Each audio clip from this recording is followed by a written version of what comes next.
안녕하세요, 특일남입니다. 오늘은 의사소통장애 마인드맵에 대해서 말씀드리고자 합니다. 지난 청각장애 영역과 함께 굉장히 많은 양을 가지고 있는 영역이기도 합니다. 따라서 보완대체 의사소통은 다음 마인드맵에서 살펴보고요. 또 팩스 같은 내용도 자폐성 장애 영역에서 살펴볼 예정입니다. 영상이 너무 길어지지 않도록, 그래서 여러분들이 힘들어 하시지 않도록 유의하면서 진행하도록 하겠습니다. 먼저 정의와 유형으로 나눌 수 있는데요.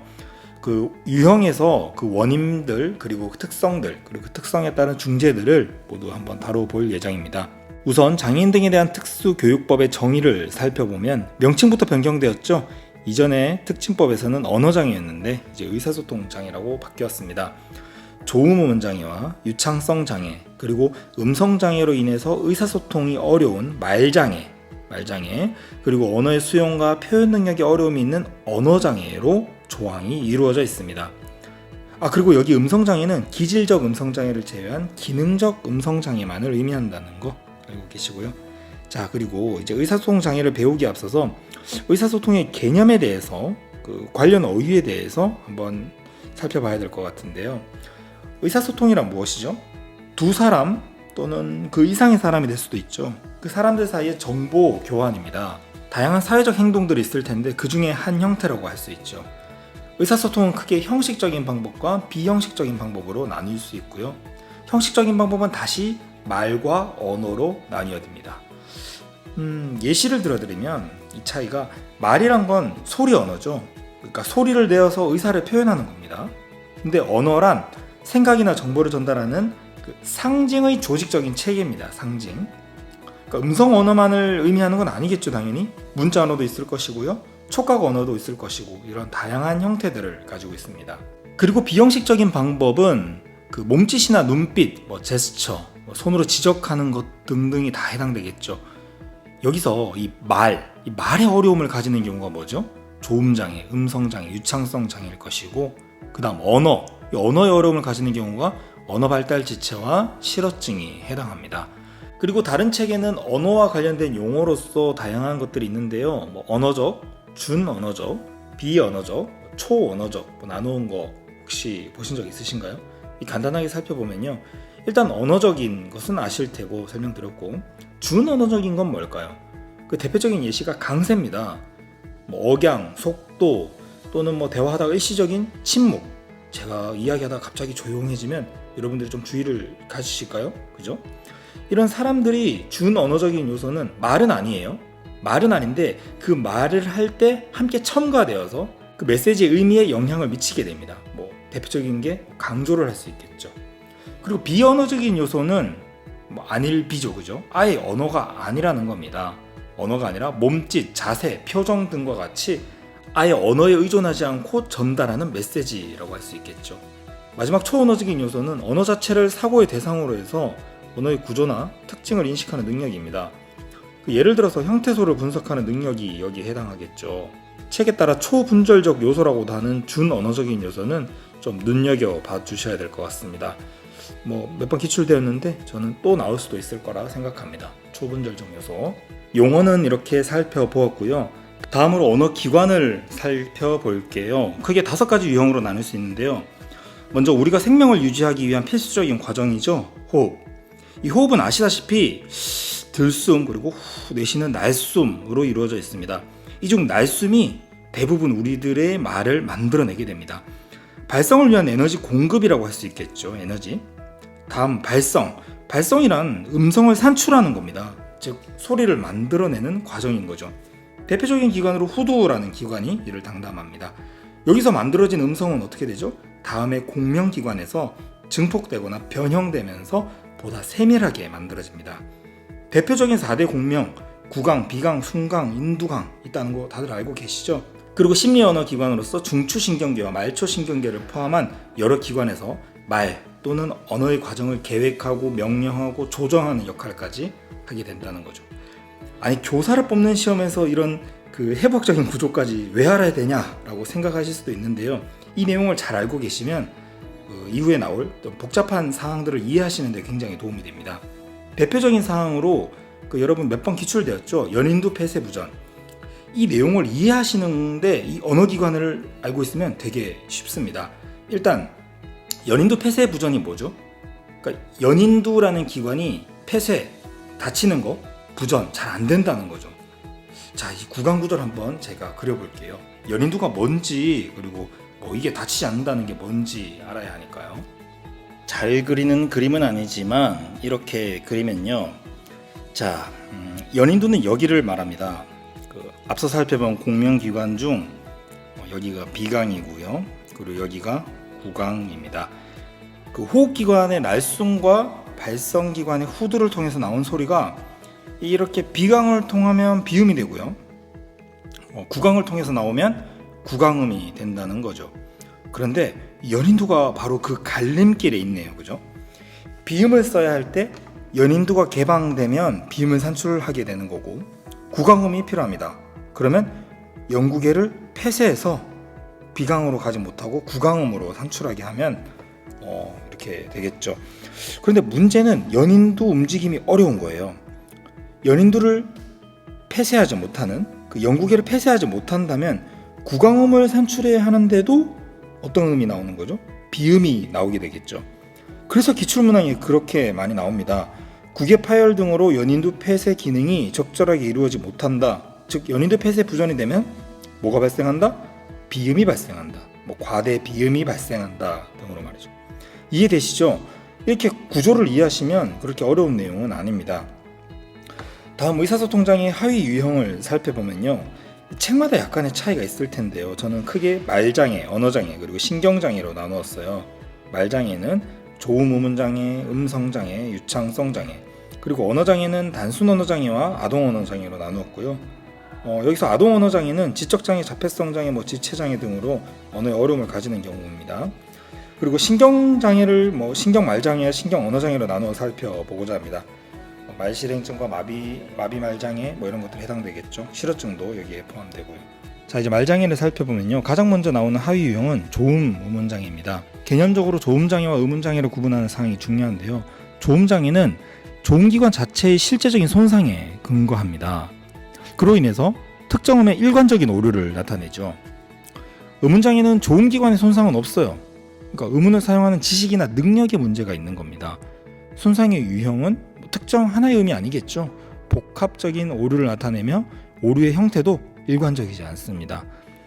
다른 표현으로 조음장애를 기질적인 문제로, 그리고 의문장애를 기능적인 문제라고도 합니다. 이해되시죠? 예시를 통해서 한번 살펴볼게요. 조음장애의 경우 사과 사러 시장에 갔어요에서 시옷을 모두 일관적인 오류를 보이는 겁니다. 그 노홍철 th 발음처럼, 그죠? 시옷을 모두 다 오류를 보이는 거죠. 그 위치가 초성이든 종성이든 모두 잘못된 발음을 해버리는 겁니다. 예시처럼. 근데 이와 달리 음문장의 예시로는 어제 정식이 전화 준다고 했지, 이게 올바른 문장이에요. 이걸 봐라 하라고 했을 때 어제 덩식이 던화 둔다고 했지라고 하는 겁니다. 어제 지읒은 맞았는데 덩식이 디귿 틀렸고 던화 틀렸고 둔다 틀렸고, 하지만 했지의 지읒은 또 맞은 거죠. 어때요? 비일관적인 거죠. 모든 지읒에서 오류가 나오는 것이 아니라는 겁니다. 오로지 초성에서만 오류가 나타난 겁니다. 이렇게 조음장애와 의문장애를 비교하는 사항 예시와 함께 알아두시고요. 자, 다음 조음 의문장애의 원인을 살펴보면요. 크게 기질적인 원인과 기능적인 원인으로 나눌 수 있습니다. 이 두 개념의 차이는 이미 여러분들께 숱하게 설명드렸기에 잘 알고 계시리라 생각됩니다. 그래도 구체적인 사항과 함께 한 번 더 살펴보시면 좋겠습니다. 먼저 기질적인 원인이란 아시죠? 실질적인 신체의 손상에 근거하는 사항입니다. 예를 들면 구개 파열, 혀의 구조적 이상, 청력의 이상, 신경계의 손상이 있습니다. 살펴볼게요. 구개열이라고도 합니다. 선천성이고, 그리고 희귀 유전성 질환입니다. 입천장 갈림증이라고도 하는데요. 그리고 혀 역시 중요한 조음기관이죠. 혀의 구조적인 이상으로서 대표적인 게 대설증, 소설증처럼 너무 크거나 너무 작은 등의 혀의 크기가 이상한 경우, 비정상적인 경우, 그리고 혀를 여러분들이 이렇게 들어보시면 혀 밑에 뭔가 어떤 기관이 있는 게 보이죠. 그게 설소대라고 하는데요. 이 설소대가 문제가 있는 경우 설소대 단축증을 가지고 있는 경우라고 하는데요. 이것도 여기 해당되고요. 그리고 청력 손상 역시 말소리 선출에 지대한 영향을 미치는데요. 말소리를 습득하는 데 가장 큰 영향을 미치는 게 뭔 것 같나요, 여러분? 바로 모방과 강화라고 합니다. 청력에 문제가 있다면 모방과 강화가 잘 될까요? 어렵겠죠. 여기서 강화에 대해서 좀 추가적으로 말씀드리면 단순히 타인이 말 잘했어 라는 그런 칭찬만이 강화는 아닙니다. 자신의 말소리를 듣게 되는 것도 엄청난 강화가 되겠죠. 그죠? 앞서 청각장애에서 기억나시나요? 고주파수를 잘 듣지 못하는 아이가 비음을 많이 산출하는 경향이 있다. 그죠? 왜 그럴까요? 고주파수를 잘 못 들어요. 그렇다면 이 친구는 저주파수는 비교적 잘 듣겠죠. 그러면 내가 말하는 발화 중에도 고주파수가 우연적으로 나오더라도 잘 못 듣게 되고 저주파수는 계속 듣게 됩니다. 즉 자신의 저주파수 발화에 대한 피드백은 계속 받게 된다는 거죠. 이는 이후 어떻게 되냐면 이 친구는 저주파수에 분포한 비음을 많이 발성하는 그런 결과를 낳게 됩니다. 그렇죠? 어쨌든 청력의 이상 체크하시고요. 다음 신경계의 손상인데요. 이후 살펴볼 말실행증과 마비 말장애가 여기 해당됩니다. 이후 의사소통장애와 신경장애 파트에서 구체적으로 말씀드릴게요. 다음 기능적 원인은 실질적인 손상은 없습니다. 신체 내 특정 기관에 문제 없어요. 근데 능력? 어떤 능력? 바로 조음음은 능력의 문제를 나타내는 경우입니다. 그 예로는 지능, 청각적 변별 능력, 구강운동 능력, 잘못된 습관, 그리고 문화적 배경이 있습니다. 먼저 지능부터 살펴볼게요. 지능, 여러분 아는 그 지능 맞습니다. IQ. 그런데 이 IQ를 저는 좀 헷갈렸는데 이게 기질적인 원인 같지 않나요? 아닙니다. 기질 아니에요. 기능이에요. 여러분 잘 기억하시고요. 다음, 청각적 변별 능력. 이거 앞에서 청력 이상 아닌가 싶으시죠? 그죠? 아닙니다. 당연히 다릅니다. 기질적 원인의 청력 이상은 외이, 뇌의, 청신경 등의 듣기 기관에 어려움을 가지는 경우고요. 여기 기능적 원인의 청각적 변별 능력은요. 청각 기관에 문제는 없어요. 외이, 뇌의 전부 다 정상이라는 거죠. 그런데 소리들의 차이나 그런 목표음과 오조음의 차이, 그걸 구분할 수 있는 능력이 부족하다는 거죠. 다음 구강운동 능력 측면은요. 구강 근육의 운동 능력 문제를 의미하는데요. 이것도 기질적 원인 같죠? 구분 잘 하셔야 돼요. 좀 더 구체적으로 설명해 드릴게요. 이 경우 구강 운동을 움직이는 데는 문제가 없다는 거죠.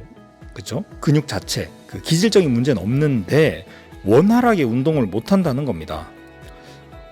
좀 더 쉽게 말씀드리면 움직일 수는 있는데 원활하지 못하다는 거.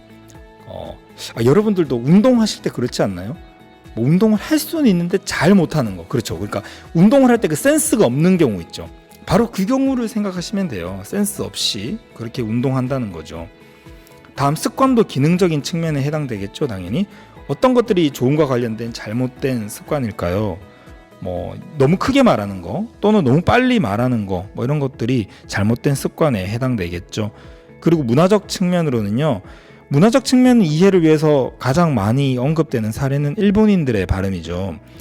한글 김치를 기무치, 영어 굿모닝을 굿모닝이라고 발음하는 거 보면 조음에 미치는 영향이 있을 거라고 생각됩니다.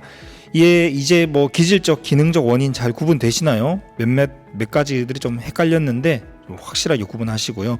앞서 조음장애와 음운장애를 구분한 상황이 한번 빗대어 볼까요? 그러면 저는 이 기질적 원인은 실질적인 손상이죠. 저는 그래서 이게 조음장애로 볼 수 있을 것 같고 기능적 원인은 능력적인 측면이니까 저는 음운장애로도 볼 수 있을 것 같아요.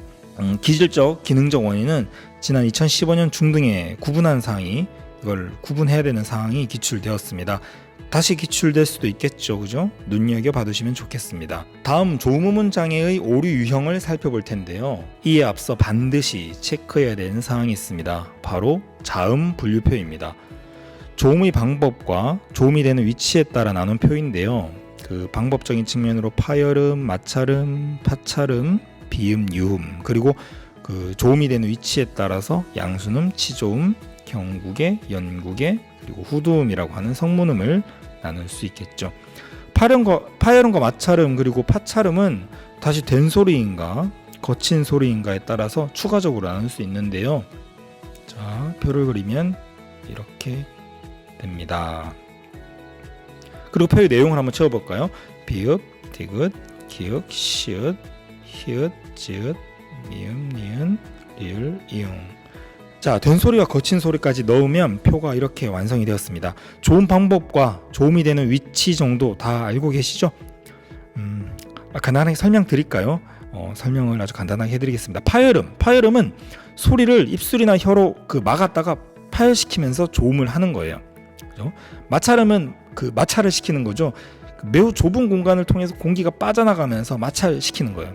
그러면서 조음이 되는 거고요. 파찰음은 파열음과 마찰음의 특징이 혼합된 거예요. 그리고 비음은 앞에서 설명드렸죠? 예, 콧소리고, 유음은 이 유음의 유가 흐를 유자예요. 그죠? 듣기에 이렇게 흐르는 듯한 느낌을 준다는 그런 소리입니다. 그리고 조음 위치는 구강 구조를 그려서 설명드릴게요. 이 부분 입술인데요. 예, 양순음은 양입술에서, 치조음은 치아에서, 경구개와 영구개는 여러분 지금 혀로 입천장을 이렇게 짚어보시면 비교적 딱딱한 곳이랑 몰랑몰랑한 곳이 있죠? 바로 거기입니다. 그래서 딱딱한 곳이 경구개고 물렁물렁한 곳이 영구개고요. 그리고 여기 앞서 말씀드린 영구개 폐쇄 부정과 비음에 대한 설명드린 것이죠. 그죠? 그리고 후두는 여러분도 잘 알고 계실 겁니다. 여기서 한 가지 더 말씀드리면, 그림을 보시면 양순음에서 성문음으로 갈수록 조음 위치가 뒤쪽이죠. 그래서 앞부분을 전설, 뒷부분을 후설이라고도 할 수 있습니다. 자, 이제 그러면 자음 분류표의 내용을 모두 설명드렸습니다. 이제부터 오류 유형을 나눌 때 이 표에 근거해서 구분하게 됩니다. 당연한 내용이겠지만 이 표는 반드시 숙지하셔야 합니다. 저는 바다가 실험장 마누라야라는 좀 엉성한 공식을 만들어 외웠는데요. 초성을 따서 만든 공식입니다. 아무 의미는 없어요. 각자 외우는 공식이 있으셔야 됩니다. 꼭 외우셔야 돼요. 뒷부분 제가 음운 과정에서 경구개 음화, 파찰음화 이런 식으로 이야기하면 이해를 하시기 위해서는 이 표를 반드시 숙지하셔야 됩니다. 자, 그럼 본격적으로 오류 유형을 살펴볼 텐데요. 오류는 개별 음소들의 오류와 음운 과정에서 나타나는 오류가 있는데요. 개별 음소의 오류 유형과 음운 과정에서 오류 유형, 예시와 함께 살펴보도록 하겠습니다. 생략은 음가가 있는 음을 음가가 없이 없애버리는 겁니다. 생략해버리는 건데요. 예를 들어서 부산을 우산으로 말해버리는 거겠죠. 초성 생략이 있을 것이고 종성도 생략할 수 있고 음절 자체를 생략하는 경우 이런 식으로 나타납니다. 그리고 그러면 이제 여기 부산을 우산으로 발음하는 케이스를 앞서 말씀드린 자음 분류표 기억하고 계시죠? 그 자음 분류표로 분석하면 비읍은 어떤 음이죠? 파열음이죠. 동시에 양순음입니다. 따라서 어떻게 표기하면 되냐면 파열음 생략 또는 양순음 생략이라고 할 수 있습니다. 자음 분류표 외우셔야 되겠죠, 그죠? 자, 다음 대치를 살펴보겠습니다. 말 그대로 다른 음으로 바꾸어 조음하는 겁니다. 예를 들어 부산을 수산으로 말하는 경우로 해볼게요. 여기서 비읍을 시읒으로 대치한 거죠. 바꾼 거란 말이죠. 다시 자음 분류표를 여러분 기억해 내십시오. 시읒은 치조음이자 마찰음이죠. 따라서 치조음화, 마찰음화라고 하는 겁니다. 대치해 같은 경우는 뭐뭇으로 변했기 때문에 무엇뭇화라고 칭하게 됩니다. 그리고 뒤쪽에 위치한 거죠, 그죠? 그래서 뒤쪽으로 갔기 때문에 후설음화라고도 할 수 있다는 거 아시겠죠? 다음은 왜곡은 제가 글씨로 표현이 안 돼요. 혀 짧은 소리 아시죠? 코소리를 심하게 내는 것과 같이 무슨 소리인지 알 수 없을 정도로 글씨로 표현할 수 없을 만큼 이상한 변이음 등으로 표현하는 것들이 이 왜곡에 해당합니다. 다음 첨가는 특정 음소나 음절을 첨가해서 조음하는 건데요. 예를 들어 앞서 말씀드린 생략 예시의 반대라고 생각하시면 돼요. 우산을 부산이라고 말해버리는 거겠죠. 그리고 긴장도와 기식도 측면을 살펴보면 긴장을 하게 되면 된 소리가 나오고요. 기식성을 가진다면 거친 소리, 기식음이 나오게 됩니다. 예사소리 비읍과 비교한다면 된 소리는 쌍비읍이고 기식음은 피읍인 거죠. 그죠?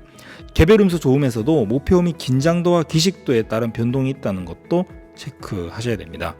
예를 들어서 거친 소리로 변했다면 기식음화 이런 식으로 써야 된다는 거죠. 그리고 음운 과정에서 동화 보이시죠? 우리가 누구누구에게 동화되었다라는 말을 하지 않나요? 그죠? 조음의 과정에서 원래는 그 음이 아닌데 주변 음의 영향을 받아서 그 음을 다른 음으로 조음하게 된 겁니다.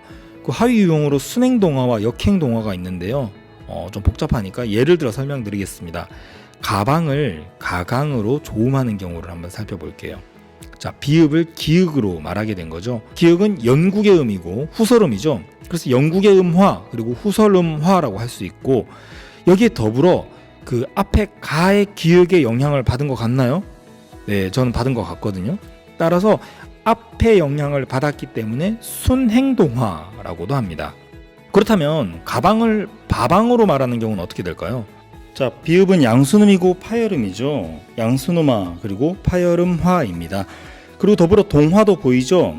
뒤에 방에 영향을 받은 것으로 보이거든요. 따라서 뒤에서 영향을 받았다. 역행동화라고도 할 수 있다는 거 알아두세요. 지금까지 조음음 문장의 음음 변동을 살펴보았는데 다들 이해가 되시나요? 좀 복잡하죠. 그래서 저는 좀 쉽게 다시 정리를 해드릴게요. 대치 음음 변동은 우선 음화와 동화의 측면으로 나누고요. 다음 각각을 그 위치와 방법 측면으로 다시 나누어 확인하시면 됩니다. 예를 들어 설명드리면 그 자동차를 자종차라고 하는 경우를 한번 살펴볼게요. 자, 디귿을 지읒으로 말하게 된 겁니다. 우선 음화와 동화로 나눈다고 했죠. 그리고 각각을 위치와 방법으로 나누게 됩니다. 자, 지읒의 조음 위치는 어디죠? 경국에. 조음 방법은 그렇죠, 파차름입니다. 따라서 음화의 위치는 경국의 음화, 그리고 기존의 디귿이 치조음이니까 조음 위치가 뒤로 간 거죠, 그죠? 지읒이 더 뒤에 있으니까 후설음화. 방법은 뭐죠? 파차름화입니다, 그죠?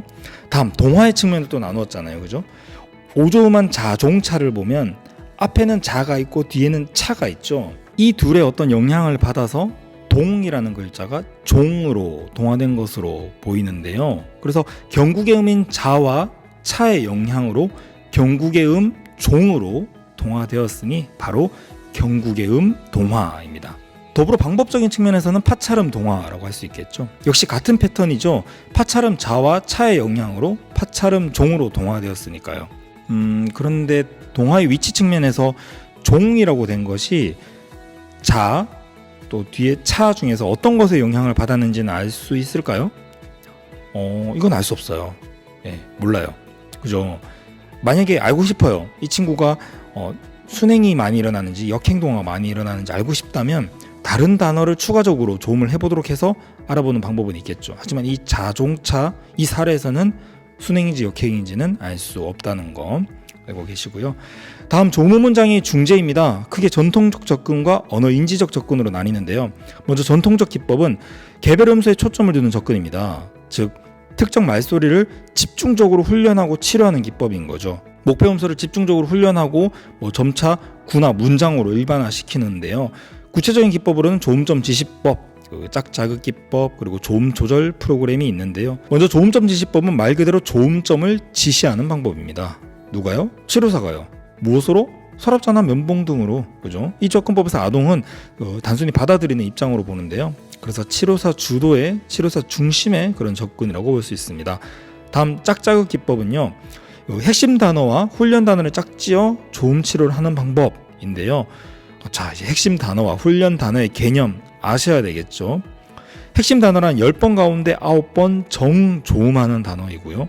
훈련 단어란 3번 가운데 2번 이상 5조음하는 단어입니다. 책에 따라 훈련 단어를 목표 단어라고도 하고 핵심 단어를 열쇠 단어라고도 하는데요. 쉽게 말해서 대부분 5조음하는 목표 단어 있죠. 그리고 대부분 정조음하는 열쇠 단어가 있다는 거죠. 이 둘을 짝짓는 거예요. 예를 한번 들어드릴까요? 학생이 가방이란 단어는 말 잘해요. 그죠? 10번 시키면 9번 이상 정조음하는 단어죠. 뭐죠? 핵심 단어입니다. 그죠? 그런데 가을, 가지란 단어는 잘 못해요. 3번 시키면 2번 이상 5조음 해버린다는 거죠. 자, 목표야. 이걸 가르쳐야 되겠어. 그죠? 그래서 목표 단어라고 하나 봐요. 이때 가방과 가을, 그리고 가방과 가지를 짝지어서 발음하도록 하는 겁니다. 다음 정근법은 아시죠? 언어적 행동을 형성해 나가는 전략이에요. 정근법. 점차 목표에 가까워지는 조음의 강화를 제공하는 건데 이 내용은 행동 수정에서도 나올 테니 그때 다시 설명해 드릴게요. 다음 조음 조절 프로그램은 무의미 음절부터 단어, 구, 문장, 이야기 점점 수준을 높여가면서 단계별 학습을 실시하는 전략이라는 거. 다음 언어 인지적 접근인데요. 그 개념이 매우 중요합니다. 지난 2015년 중등에 그 개념이 기출되었습니다. 전통적 접근법과 비교해서 설명드릴게요. 앞에서 살펴보았듯이 기존 전통적 접근은요, 개별 오류 음소 하나하나에 초점을 두었어요. 이와 달리 언어 인지적 접근법은 그 언어의 공통적 요인에 초점을 둡니다. 초점이 다르죠. 그 오조음을 하는 음소를 음성적 측면에서 교정하는 게 아니라는 거죠. 언어적, 인지적 요소에 관심을 가지고 그 오류 패턴을 찾아서 교정하는 접근입니다. 오류 패턴? 즉 그 반복적인 그 오류를 교정하는 거죠. 패턴. 이러한 언어적 접근은 언어학적인 공통 요소, 그 공통적 성분 요소를 다루게 되겠죠. 그죠? 이로 인해서 유사한 음운 과정에 영향을 받는 다른 분절음에도 전이가 된다는 그런 이점이 있습니다. 자, 이제 하위 유형을 살펴볼게요. 우선 변별자질 접근법에서 이 자질에 대한 개념을 분명히 아셔야 돼요. 우리가 자질이라는 용어 평소 때도 많이 쓰지 않나요? 당신이 자질이 있어? 뭐 이런 식으로. 자, 언어 구조 의문론적인 접근에서 음소인 겁니다. 개별 음소들의 특징, 그 특징이라고 보시면 돼요. 따라서 변별자질은 뭘까요? 변별되는 특징이라는 거겠죠. 그죠? 따라서 어떤 음성 요소와 다른 음성 요소를 구별하는 음운상의 특징이라고 보시면 돼요. 이해되시죠? 그죠? 자, 그러면 이러한 변별자질은 어떤 것들이 있을까요? 몇 가지 한번 살펴볼게요. 우선 전방성부터 살펴보면, 여기서 전방이라는 거는 전방, 후방, 그죠? 이 전방은 혀의 위치가 전방이라는 거예요. 아까 구강구조 그림 한번 다시 떠올리시고요. 혀가 앞쪽에 있는 음이 전방성 플러스겠죠. 그죠? 뭐 양순음이나 치조음의 경우 전방성 플러스겠네요. 다음 지속성이란 건 말 그대로 소리를 지속하는 특징이에요. 발음할 때 소리를 좀 끌게 되는 것들이 어떤 게 있을까요? 그렇죠. 마찰음, 유음, 뭐 모음 이런 것들이 좀 끌게 되죠. 그럼 지속성 마이너스, 지속하지 않는 거 바로 파열음이겠죠. 막았다가 탁 터트리면서 바로 이제 말하게 되기 때문에 지속하지는 않는다는 거. 그래서 지속성 마이너스입니다. 다음 성절성은 독립적으로 하나의 음소가 음절을 구성하는 것을 의미하는데요. 성절성 플러스에는 모음이 해당되고요. 독립적으로 음절을 구성하지 못하는 자음의 경우 성절성 마이너스입니다. 다음 설정성은 혀의 성절성과 용어가 비슷하죠. 설정, 성절, 그죠? 여기서 설자는 혀를 의미합니다. 혀의 높이가 평소 자연스러운 상황, 평소에 우리 혀의 높이보다 높다면 설정성 플러스, 낮다면 설정성 마이너스입니다. 치조음이나 경국의 음 같은 경우가 설정성 플러스에 해당하겠죠. 다음 소음성의 경우는 소리를 발성할 때 소음이 발생하느냐 그렇지 않느냐인데요. 마찰음과 같이 소음이 발생하는 경우는 소음성 플러스고요. 파열음과 같이 소음이 발생하지 않는다면 소음성 마이너스입니다. 자, 이런 다양한 변별 자질들 살펴봤는데요. 변별 자질이 무엇인지 그리고 그 예시에 해당하는 것들을 구분하면서 살펴보았습니다. 한마디로 변별 자질은 뭔가요? 뭐 말씀드렸지만 어떤 음소와 다른 음소를 구분하는, 구별하는 그 음운들의 특징, 그 자질의 특징이라고 생각하시면 된다는 거죠. 그러면 변별 자질 접근법은 뭘까요? 특정 음소가 치료의 목적이 아닌 언어 인지적 접근이라는 걸 감안했을 때 그 음소가 가지고 있는 변별 자질 있죠. 그 변별 자질 자체에 초점을 두고 발생한 오류와 관련된 자질을 지도한다는 겁니다. 구체적으로 실시하는 단계를 한번 살펴볼게요. 총 4단계로 이루어집니다. 확인, 변별, 훈련, 그리고 전이 훈련 단계인데요. 각각을 살펴볼게요. 첫째, 확인 단계는 학생이 치료에 사용될 어휘의 개념을 아는지 확인합니다. 다시 말하지만 언어인지적 접근이죠. 따라서 중재에 사용하는 어휘는 모두 의미를 가지고 있어야 합니다. 뭐 예를 들어서 하나, 라처럼 아무 의미 없는 게 아니라 자 또는 차를 활용한다는 거죠.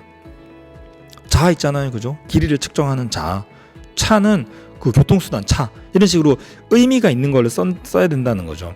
더불어 학생이 그 의미를 알고 있어야 한다는 것까지. 자, 두 번째 단계, 변별 단계입니다. 뭐를 변별할까요? 학생이 변별 자질을 지각하는지 확인합니다. 최소 대립상을 여기서 활용하는데요. 교사가 최소 대립상 단어를 말하고 학생이 그 단어에 맞는 그림을 선택하게 됩니다. 예를 들어서 최소 대립상 단어 뭐가 있을까요? 마늘, 바늘 있죠. 마늘과 바늘. 이 마늘과 바늘을 말을 해요. 마늘 하면 학생이 그 마늘과 바늘에 해당하는 그림 카드를 선택하는지 확인하는 단계입니다. 변별 단계. 세 번째 단계, 셋째 단계는 훈련 단계인데요. 학생이 최소 대조를 인식하고 그 단어를 발음하게 하는데요. 여기선 학생이 특정 단어를 말을 하고 교사가 그 단어에 해당하는 그림을 지시 또는 선택하도록 하는 겁니다. 2단계와 3단계 교사와 학생의 역할이 반대라고 보시면 되겠네요. 그죠? 마지막 전이 훈련 단계는 학생이 표적 단어를 발음하게 되면 길고 복잡한 문장에서 훈련을 하게 됩니다. 단어를 문장에서 훈련한다는 것까지 총 4단계의 절차, 그 각 명칭, 그리고 단계 내에서 교사와 학생이 무엇을 하는지 분명하게 구분하시고 아셔야 됩니다. 저는 이 내용 충분히 기출될 수 있다고 생각합니다. 다음 의문변동 접근법을 살펴볼게요. 여러분, 여기 의문변동이 뭔지 아시나요? 먼저 이걸 아셔야 될 것 같은데, 의문변동은 발음을 편리하게 하기 위해서 의문 체계를 약간 바꾸는, 수정하거나 약간 단순화 시켜버리는 건데요. 그럼 이 의문변동은 잘못된 걸까요? 아니죠. 아주 정상적인 과정인 겁니다. 특히 한국에서는요. 그죠? 그런데 조문장의 학생들의 경우는 정상적인 의문변동이 아니라 비정상적인 의문변동을 지닌다는 문제가 있습니다. 즉, 의문변동 접근법의 목적은 대상 학생의 잘못된 의문변동 패턴의 소거라고 할 수 있겠죠. 예를 들어드리면 기억을 말해야 되는데 디귿을 말하게 되고, 키읔을 말해야 되는데 지읒을 말하거나, 또는 치읒을 말해야 되는데 쌍디귿을 말하는 이런 대치가 나타나는 학생을 예를 들어 드릴게요. 이 학생에게 의문변동 접근법으로 중재하는 상황을 한번 생각해 볼게요. 이 학생의 문제는 도대체 뭘까요? 그죠? 전설음화가 자주 나타난다는 거 보이시나요? 그죠?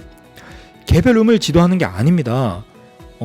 얘야, 기억을 말해야지 왜 디귿을 말하니 해서 조음점 지시하거나 이런 것들이 아니라 이 학생의 오류 패턴을 보아하니 전설음화가 나타난다는 게 발견됐잖아요. 그죠? 따라서 개별음을 지도하는 게 아니라 이 비정상적인 전설음화 변동을 제거한다는 거죠. 그럼 어떻게 될까요? 여러 개의 오류음을 동시에 그냥 수정해버리는 그런 효과가 있겠죠. 아시겠죠? 그리고 다음 교실 내 조문장의 중재 방법이라는 사항이 여러 책들에서 서술되어 있었는데요. 중요한 것 같아요. 몇 가지 한번 살펴볼게요. 먼저 아동의 발달 단계에서 습득 시기가 빠른 음소부터 지도한다. 발달 단계를 비추어 봤을 때 습득을 할 수 있는 것부터 지도하라, 뭐 그런 뜻이겠죠. 빠른입니다. 빠른, 느린 아니에요. 그리고 일상생활에서 사용 빈도수가 높은 음소부터 지도한다. 사용 빈도수가 많은, 즉 평소 일상생활에서 많이 사용하는 것부터 지도하라, 뭐 이런 뜻이겠죠. 그 다음 자극 반응도가 높은 음소부터 지도한다. 자극 반응도, 이 개념 2017년 중등에 기출되었죠. 그죠? 여러분 반드시 알고 계셔야 돼요. 자극 반응도란 뭐죠? 특정 음소에 대한 시청각적 또는 뭐 촉각적 이런 단서나 자극을 딱 주었을 때 어느 정도로 그 목표음을 유사하게 그 학생이 조음하는가를 의미합니다. 정확한 개념 아셔야 됩니다. 그렇다면 이게 높은 음소란 것은 무엇을 뜻하는 걸까요? 바로 자극을 주었을 때 반응을 잘 한다는 거겠죠. 그죠? 즉 힌트를 주었을 때 비슷한 발음을 하는 것부터 지도해라. 왜? 더 쉬우니까요. 그죠? 힌트 줬을 때 전혀 말하지 못하는 것부터 지도하면 아이가 힘들어하겠죠. 그죠? 그래서 어느 정도는 비슷한 발음을 하는, 그런 반응을 하는, 그런 자극 반응도가 높은 것부터 지도해라, 이런 의미입니다. 기억하세요. 그 다음 오류의 일관성이 낮은 음소부터 지도한다. 높은 아닙니다. 오류의 일관성이 낮다는 건 뭐라고 할 수 있겠죠? 일관성 아시죠?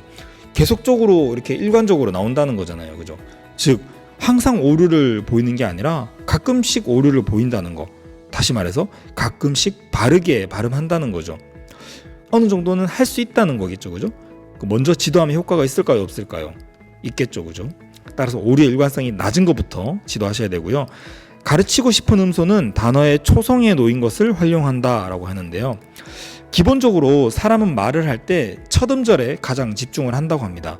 따라서 지도 대상 음소를 단어 첫 음절 초성에 둔다면 학생이 보다 그 초성에 집중해서 말할 수 있게 되겠죠. 다음 의문인식에 대한 지식이 형성되지 않은 아동에게는 행위와 함께 전달하는 것도 괜찮다라는 것도 있는데요. 그래서 학생의 이해를 돕기 위해서 행동을 함께 제공할 수 있다는 겁니다.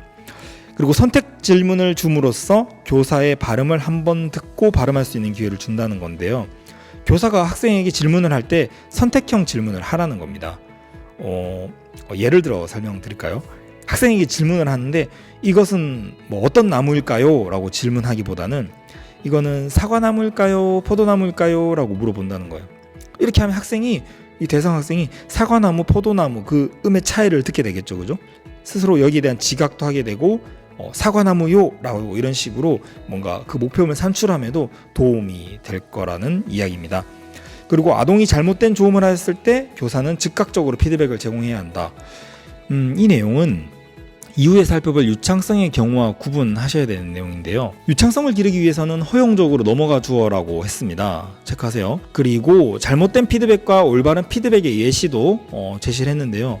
두 문장을 한번 살펴볼까요? 어떤 문장이 올바른 피드백의 문장인지 한번 맞춰보세요. 아니야, 틀렸어, 다시 해봐 라는 문장이 있고, 오늘은 시옷 발음이 좋았어 라고 했어요. 요게 더 올바른 거죠, 그죠? 아동이 이 경우 아동이 자신의 오류를 인식할 수 있을까요? 못해요. 아니야, 틀렸어, 다시 해봐 라고 하면 오히려 이 학생은 나중에 말을 아예 안 하려 할 수도 있습니다. 부작용이 있을 수 있겠죠. 그런데 이 경우는 구체적이죠. 칭찬이 아주 강화가 구체적이고, 그리고 너무 과장된 칭찬보다는 자연스러운 강화가 바람직하다고 합니다. 너무 과장된 칭찬을 해버리면 학생이 거기에 고착되는 문제가 생깁니다. 이 내용도 나중에 행동수정 파트에서 한번 다시 구체적으로 설명해 드리겠습니다. 자, 다음 음성장애를 살펴보도록 할게요. 음성장애의 정의는 기질적, 기능적 원인으로서 성, 연령, 체구 등의 부적절한 음성을 산출하는 문제라고 볼 수 있어요. 여기서 부적절한 음성이란 것은 그 측면이 음도, 헤르츠, 강도, 데시벨, 음질 등의 측면인데요. 여기서 원인이 기질적이냐 기능적이냐 그 차이를 알고 계셔야 되는데요. 기질적 원인이란 것은 구조적인 결함이죠. 선천적으로 가진 경우가 많겠죠. 성대의 조직 변화나 신경학적 문제, 이런 것들이 모두 기질적인 원인에 해당하는데요. 기능적 원인이란 대표적인 예시가 성대의 오남용인 거죠. 구조적인 문제는 없어요. 잘못된 성대의 사용, 아시겠죠, 그죠? 또한 변성기 가성이나 가성대 실성증 이런 것들도 여기에 해당한다는 거 체크하시고요. 그렇다면 이러한 음성장애 중재는 어떤 것들이 있을까요? 그죠? 2016년 초등에 그 교실 소음을 줄여줘야 한다는 사항이 기출되었는데요. 추가적으로 좋은 발성을 모델링 해줄 수도 있겠고, 체육 시간 응원을 할 때 응원 도구를 목소리를 쓰는 것이 아니라 응원 도구를 활용하도록 한다, 이런 방안들이 있을 텐데요. 그렇게 어려운 내용은 아닙니다, 그죠? 여기서 짚고 넘어가야 될 사항이 또 하나 있네요. 여기서 말씀드려야 되겠네요. 기능적 음성장애와 관련해서 그 성대 접촉의 문제 두 가지 유형이 있는데 구분하셔야 됩니다. 정상적인 발화를 할 때 성대 접촉이 원활해야 되거든요. 근데 여기에 어려움을 겪는 경우가 두 가지 있다는 겁니다. 좀 어려운 내용인데 몇 년을 주기로 좀 출제가 되고 있는 상황입니다. 그러니까 성대가 지나치게 접촉을 한 경우가 있고, 성대가 접촉이 잘 안 되는 경우 두 가지로 나눌 수 있는데요. 먼저 지나치게 접촉을 한 경우, 즉 과도 접촉의 경우 어떻게 되는 거죠? 성대가 접촉이 강하게 되다 보니까 쥐어짜는 소리가 나고 거친 소리가 나게 된다는 겁니다. 이에 대한 중재는 어떻게 되겠죠? 이 과도한 접촉을, 그렇죠, 과도하지 않게 부드럽게 접촉할 수 있도록 해야 되겠죠. 구체적인 방안이 시험에 나왔었죠, 그죠? 노랫조로 말하기, 하품 한숨법, 저작하기, 성대 프라이, 이런 것들이 있습니다. 알고 계셔야 되고요. 그리고 다른 유형, 성대가 접촉이 잘 안 되는 경우예요. 그러니까 성대가 막아주질 않아요. 어떻게 될까요? 바람이 새는 소리가 나게 됩니다. 우리가 이를 앞에 살펴봤지만 기시금이라고 하지 않나요? 이런 경우 중재는 적절하게 접촉을 할 수 있도록 성대에 힘이 들어가야 되는 거죠. 그런데 문제가 있어요. 우리 몸의 기관 중에 성대는 우리가 의도적으로 수의적으로 움직일 수 있는 신체 기관이 아닙니다. 그렇죠? 이런 기관이 많잖아요, 그죠? 우리 심장 같은 경우도 그렇죠. 내 심장을 멈춰야지 하면 멈추나요? 아니라는 거죠. 그러니까 수의적으로 움직일 수 없는 기관이 있는데 성대도 거기에 포함됩니다. 어떻게 해야 될까요, 그러면? 그래서 다른 신체 기관에 힘을 실어가지고 성대에도 힘이 들어가게 하는 방법을 쓰는데요. 대표적인 방법이 밀기접근법입니다. 여기서 이 밀기접근법을 좀 설명드리면, 막 힘을 줘서 뭐를 밀어요. 벽을 밀 수도 있고 책상을 밀 수도 있고, 그럼 팔에도 힘이 들어가겠지만 온몸에 다 힘이 들어가겠죠. 더불어 성대에도 힘이 들어간다는 겁니다. 이해되시나요? 그래서 위에 성대 프라이 같은 경우는 뭔지 알고 계신가요? 성대 프라이 같은 경우는 신체에 힘을 빼고 본인이 낼 수 있는 가장 낮은 소리를 내는 거잖아요, 그죠? 몸에 힘을 가능한 뺄 수 있는 만큼 빼는 거죠. 그러면 과도하게 접촉된 성대에도 힘이 좀 빠지겠죠, 그죠? 이해되시죠? 여러분들 여기서 꼭 기억해야 하는 건 바로 이 구체적인 방법들입니다. 대상 학생의 성대 접촉이 너무 과도한 것인지, 아니면 접촉이 되지 않아서 막 바람이 새고 있는 경우인지, 그 중재 방법으로 노랫조로 말하기, 밀기접근법 이런 것들을 제시할 수 있으셔야 될 것 같습니다. 꼭 기억하세요. 자, 다음은 유창성 장애입니다. 유창하게 말한다는 건 여러분 뭘까요? 말을 함에 있어서 속도와 리듬이 적절하고 계속성이 있어야 되겠죠. 끊어지지 않고 말한다는 거. 그리고 노력, 그죠? 별도의 노력 없이 의식하지 않고 편안하게 말하는 겁니다. 금방 말씀드린 이 4가지 상황이 유창성의 4가지 조건입니다. 속도, 리듬, 계속성, 그리고 노력 측면인데요. 이러한 유창성은 크게 2가지 유형으로 말더듬과 속화로 나뉘어집니다. 각각을 한번 살펴볼게요. 말더듬의 특징은 다시 핵심 행동과 부수 행동으로 나뉘어지는데요. 핵심 행동은 1차적으로 나타나는 행동이라서 1차 행동이라고도 하고 또는 공동 행동이라고도 합니다. 동의어 체크하시고요. 하위 내용으로는 반복, 연장, 막힘이 있습니다. 각각 살펴보면 반복이란 말소리나 음절, 낱말 단위를 1회 이상 되풀이하는 거예요. 그 다음 소리로 넘어가지 못하는 건데요. 예를 들어 그 가게 만나다 라는 말을 하는 것이죠.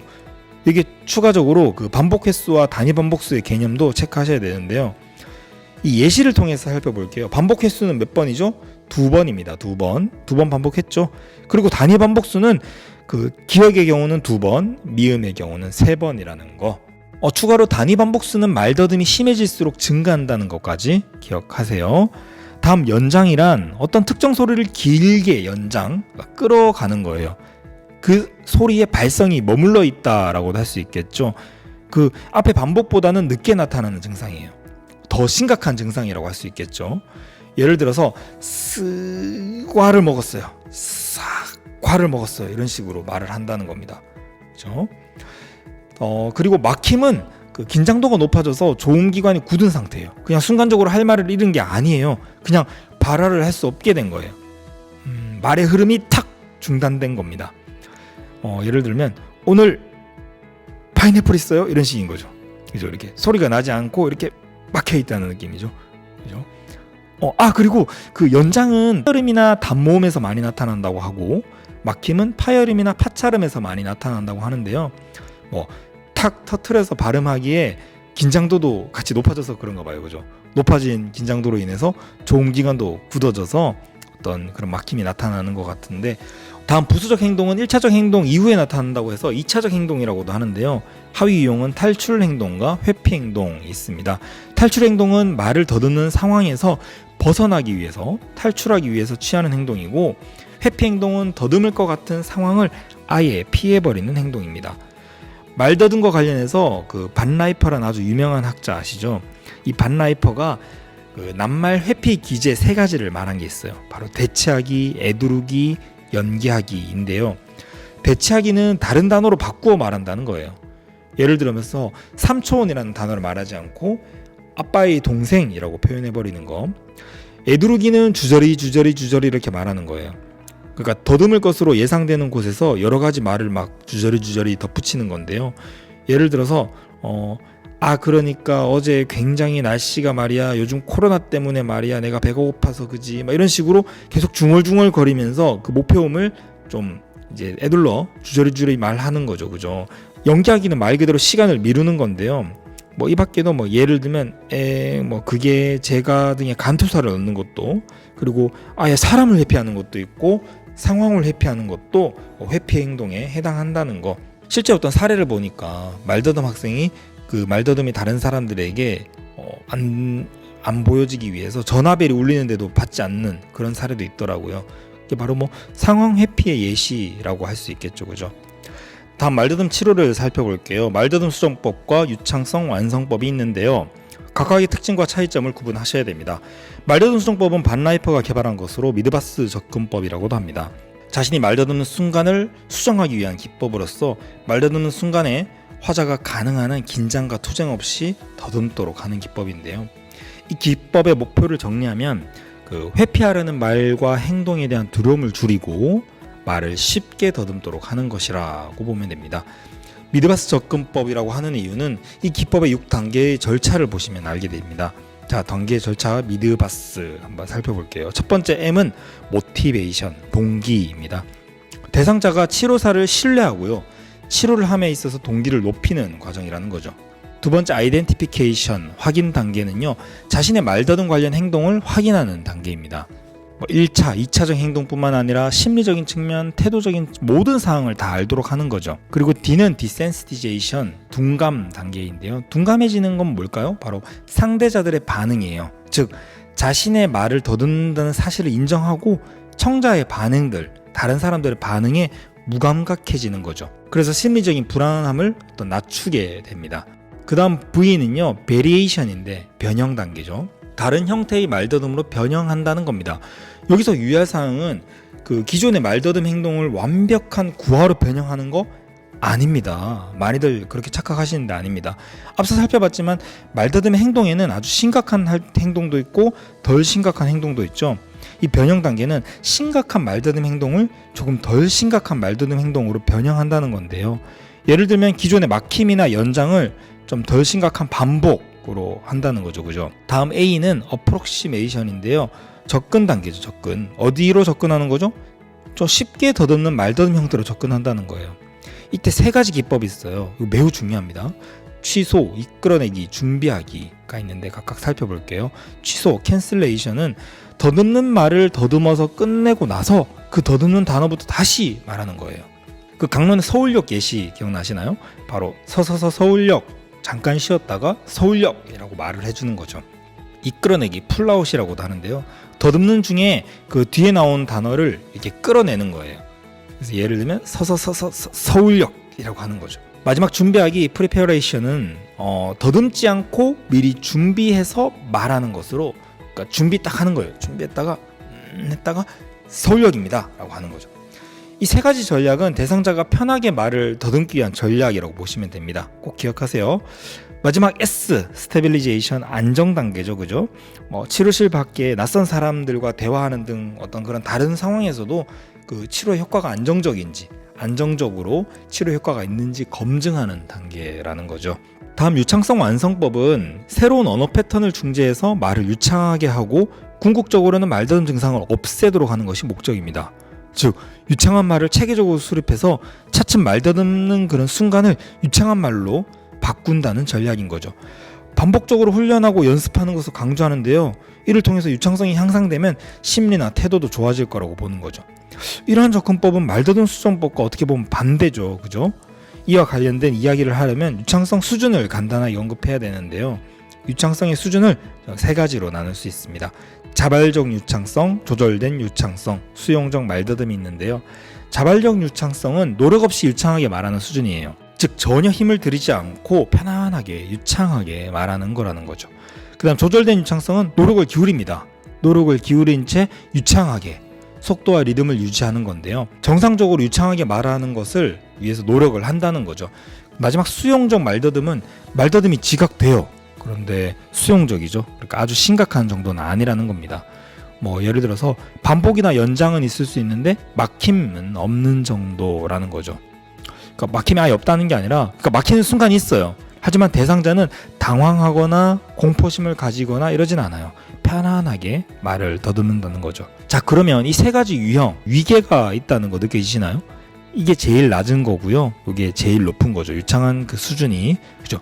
자, 그러면 말더듬 수정법과 유창성 완성법의 설명을 이어가면 여기 말더듬 수정법은 수용적 말더듬도 괜찮다고 봅니다. 요까지만 해도 충분하다. 하지만 유창성 완성법은 그 자발적 유창성까지 목표를 두고 있습니다. 보다 엄격한 전략인 거죠. 그리고 여기 유창성 완성법의 구체적인 기법을 좀 알고 계셔야 되는데요. 우선 그 호흡 훈련은 호흡과 관련해서 발성을 훈련하는 건데요. 예를 들면 앞서 말씀드렸지만 흡기에 발성하는 게 아니라 호기에 발성하도록 한다는 거죠. 그죠? 그리고 천천히 말하기는 여러분 DAF 이거 관련지 알고 있으셔야 됩니다. 청각 지연 피드백이라고도 하는데요. 이게 대상자가 자신이 딱 말을 하면 청각적으로 지연된 피드백을 주는 거예요. 그러니까 일정 시간이 지나서 내가 말한 게 되돌아와서 들리게 됩니다. 어떻게 될까요? 이 친구 말의 속도가 빨라질까요? 느려질까요? 그렇죠. 느려지겠죠. 그러니까 천천히 말하게 되면 여러분 유창성도 올라가게 됩니다. 그렇죠? 그리고 휴지와 분절화 기법, 말 그대로 말하는 중간중간에 잠깐은 어떤 휴식을 가지도록 하는 기법이라는 거 알고 계시고요. 다음 유창성 장애의 속화를 살펴볼게요. 이는 말빠름증이라고도 합니다. 말빠름이라고도 하는데 주의를 기울이면 덜 나타나요. 일시적으로. 그리고 말빠름증은 본인이 말하는 것에 대한 문제가 있다고 생각하지 않아요. 그러다 보니 당연히 심리적인 부담도 없는 거죠. 나 문제 없어 라고 생각한다는 거죠. 자신의 문제를 딱 감안해서 말하면은 문제가 그렇죠. 앞서 말씀드렸지만 호전됩니다. 안 나타나는 거죠. 따라서 말바람증의 조치는 뭐 자신의 말바름을 인지하도록 점검하는 거겠죠. 그죠? 그렇게 구체적인 방법도 없어요. 그래서 시험에 잘 나올까요? 거의 나오지 않습니다. 말 더듬은 잘 나오는데요. 그죠? 다음 언어장애를 살펴볼 텐데요. 먼저 언어의 구성 요소를 한번 살펴보고 들어가도록 하겠습니다. 크게 형태, 내용, 그리고 사용의 측면으로 나누어 보면요. 하이체계로 나누어지는데 먼저 음운론은 말소리 또는 말소리의 조합을 규정하는 거죠. 음운론은 또 음성학과 음운론으로 나뉘죠. 음운론은 다시 음소와 운소로 나뉘게 됩니다. 잘 아시겠지만 음소는 자모음이고 운소는 초분절적인 거죠. 예. 더 이상 설명은 안 드리겠습니다. 이런 내용들이라는 거. 다음 형태로는 단어의 구성 측면인 것이고 형태소. 구문론은 문장 구성 측면. 그리고 의미로는 말하시겠지만 의미, 뜻과 관련된 내용이고 화용론은 상황과 맥락에 맞는 언어 사용 측면이라는 겁니다. 잘 아실 거예요. 다음 언어장애 유형은 단순 언어장애와 아동 언어장애로 나누었죠. 아동 언어장애는 상대적으로 쉬운 개념이라서 아까 간단하게 말씀드렸는데요. 여러 가지 장애로 인해서 언어에 어려움을 가지는 경우를 의미합니다. 단순 언어장애는 말 그대로 언어 발달에만 문제를 보이는 경우인데요. 비언어성 지능검사 85 이상, 그죠? 중이염이나 청각장애 없고 신경학적 이상도 없고 구강구조 이상도 없어요. 심지어 사회적 상호작용에도 어려움이 없어요. 그런데 표준화된 언어검사 딱 실시하면 마이너스 1.25SD 이하로 나옵니다. 신기하죠? 그죠? 다른 문제가 전혀 없는데 언어에만 문제가 있다는 단순 언어장애입니다. 그죠? 외연적으로 나타나는 양상은 주로 낱말 찾기나 이름 대기에 어려움을 가져요. 그러니까 그 물건이 뭔지는 알아요. 그 단어를 생각해내지 못한다는 거죠. 중재 방안으로 낱말 찾기 훈련이 활용되는데요. 이 내용 되게 중요한데 뒤에 언어장애 지도에서 다시 꼼꼼히 살펴보도록 하겠습니다. 자, 다음 의사소통장애의 큰 산이죠. 바로 언어장애 진단으로서 자바라 검사입니다. 경우에 따라서 이 자바라 검사는 워낙 양이 많아서 아예 통째로 버리시는 분들도 계세요. 아예 안 보시는 분들도 계시더라고요. 그죠? 그 시험이 얼마 남지 않은 그 임박한 경우는 몰라도 아직 시간적 여유가 있으시다면 절대로 버려서는 안 됩니다. 왜냐하면 이 자바라는 거의 매년 출제되는 영역이거든요. 자, 그러면 여러분들이 포기하시지 않도록 최대한 간단하게 자바라를 설명해 드리도록 하겠습니다. 먼저 자바라 검사, 이거 왜 하는 걸까요? 그 목적을 한번 살펴볼게요. 자바라 검사는 비표준화된 검사입니다. 즉 실시 대상이나 방법, 채점 등이 딱 정해진 게 아니라는 거죠. 그리고 선별보다는 진단에 가까워요. 평상시 자발적인 언어 수준을 영역별로 파악할 수 있는 진단용 비표준화 검사, 비표준화 진단이라고 할 수 있겠죠. 그죠? 그리고 이 검사의 장점은 무엇보다도 일상생활의 말을 평가한다는 거예요. 표준화된 검사를 적용하기 어려운 학생에게 유용하겠고 구체적인 교수 목표를 점검하고 진전도를 확인하는 데도 굉장히 좋겠죠. 하지만 단점, 말 표본을 수집하는 게 어렵겠죠. 그리고 많은 시간과 노력이 소모된다는 그런 점들이 있습니다. 자바라 검사는 검사의 대상이 되는 샘플, 그 표본을 수집하고 기록하는 것이 굉장히 중요한데요. 그와 관련된 몇 가지 공고사항들이 있습니다. 꼭 기억하셔야 되는 내용들만 말씀드리면요. 아동의 표현에 질문이나 모방을 강요하지 않습니다. 즉 아동이 말을 유도하는 간접적인 말이나 아동의 행동을 표현하는 말로 대화를 시작한다는 거죠. 직접적으로 말하지 않습니다. 아동의 수준에 맞는 질문이나 놀이를 통해서 아동의 대화를 끌어들입니다. 이해되시죠? 주제 선택은 아동에게 맡깁니다. 검사자는 그에 그냥 따라가는 것이 적절하다는 거. 그리고 가능한 질문 자제입니다. 만약에 질문을 한다면 어떤 유형의 질문을 해야 될까요? 무조건 개방형, 무조건 선택형 이런 건 아니라 이것도 상황에 따라 좀 다른데요. 만약에 높은 수준의 발화를 유도할 때는 개방형 질문을 하는 거죠. 그리고 근데 아동이 수줍어해서 아예 말을 안 하려고 해요. 개방형 질문하면 더 안 하겠죠. 이런 친구는 선택형 질문으로 부담을 낮추어 주어야 됩니다. 질문의 경우는 예시로 제시된 사항이 있었는데요. 강론에 너의 말은 뭐뭐라는 거지, 이건 틀린 거예요. 그죠? 이것보다 그래서 어떻게 되었어? 라고 하는 것이 보다 적절하다는 그런 예시가 있다는 것도 체크하시고요. 그리고 발화 사이의 쉼에 대해 너무 민감하지 않는 것이 좋다. 만약에 발화 사이의 쉼, 정막이 흐를 때 교사가 또 그 쉼에 대해서 계속 반응을 하면 어떻게 될까요? 교사가 일방적인 발화를 할 수도 있겠죠. 그죠? 자발화 검사하기로 했는데 학생은 말 안 하고 교사만 계속 말하는 그런 불상사가 발생할 수 있습니다. 그죠? 그리고 아동의 자발적인 발화를 유도하기 위한 방안 무엇이 있을까요? 그렇죠? 다소 어리석은 말과 행동을 하는 거 좋을 것 같아요. 그죠? 그리고 다양한 장소에서 여러 사람과 대화해서 수집해야 합니다. 이 내용이 16년 초등이었을 거예요. 가장 많이 말을 많이 하는 곳에서 자발화를 수집한다는 내용으로 기출되었는데 그럴듯했지만 아닙니다. 그죠? 다양한 장소에서 여러 사람과의 대화에서 수집해야 된다는 거. 그리고 말 샘플은 일반적으로 50개에서 200개 발화가 적당하며 녹화 시간은 30분이 적합하다는 거. 그리고 연속적인 자발화를 하게 하는 것이 가장 이상적이나 그게 어렵다면 막 그림을 제시하거나 해서 대화를 유도할 수 있다는 것까지 알아두시기 바랍니다. 자, 이렇게 수집된 아동의 발화들 즉석해서 받았을 수도 있고요. 그게 힘들다면 녹음이나 녹화한 후에 전사하는 것도 가능한데요. 그 발화 내용을 구분해야 되겠죠. 그죠? 그 구분하는 원칙이 또 중요한데요. 자, 첫 번째, 2회 이상 동일 발화가 단순 반복되는 경우 최초 발화만 분석합니다. 예를 들어서 공을 차라고 한다면 두 번째 차는 분석 대상이 아닙니다. 공을 차까지만 분석하게 됩니다. 그리고 자가 수정을 한 경우 최종 수정 발화만 분석합니다. 반복 같은 경우 최초였고 지금 자가 수정 같은 경우는 최종이네요. 구분하세요. 예를 들어서 내가 어제 이걸 점점점이라고 말을 하면 앞에 내가 이걸 이 내용은 그 분석 대상이 아니라는 거죠. 수정해버렸으니까 최종으로 한다는 것. 그리고 같은 말이라도 다른 상황이나 다른 문맥에서 표현된, 즉 다른 의미로 표현된 건 발화수를 나누게 됩니다. 이 학생이 엄마 사진을 보면서 엄마라고 하고 엄마가 다가오니까 또 엄마라고 했을 때 이렇게 발화 1 엄마, 발화 2 엄마 이렇게 나누어 분석해야 된다는 거죠. 그리고 과 같은 이런 습관적인 간투어, 그리고 같은 이런 감탄사는 분석에서 제외된다는 거. 또 그리고 제외되는 게 있죠. 그리고 노래와 숫자 세기 같은 자동구어도 제외되는데요. 애국가 외우는 친구 같은 경우는 자발화 분석해버리면 엄청 높게 나오겠죠. 그죠? 그래서 노래나 숫자 세기는 제외하는데요. 예를 들면 아동이 블록 쌓기를 하면서 블록의 개수를 세는 거였나봐요. 어쨌든 1, 2, 3, 4 하고 나서 다 했어요 라고 하면 이 친구는 다 했어요만 분석을 해요.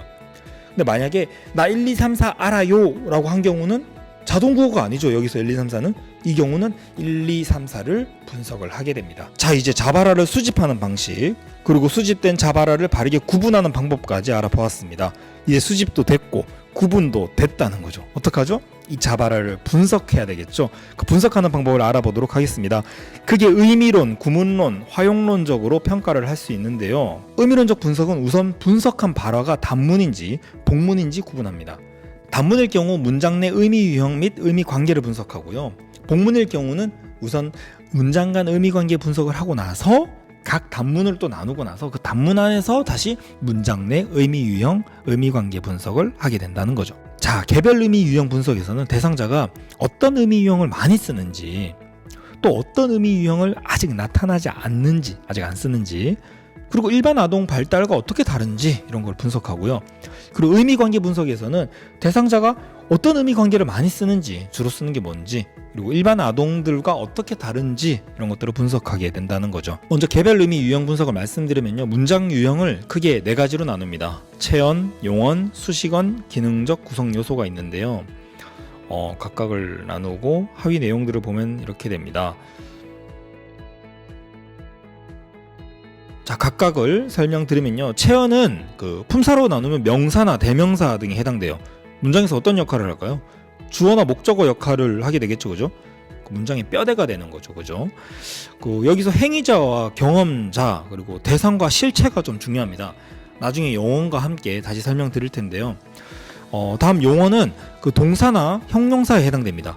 즉, 움직임을 나타내거나 어떤 특정 상태나 성질 등을 표현하게 되는 거죠. 먼저 행위의 경우는 능동적인 행동입니다.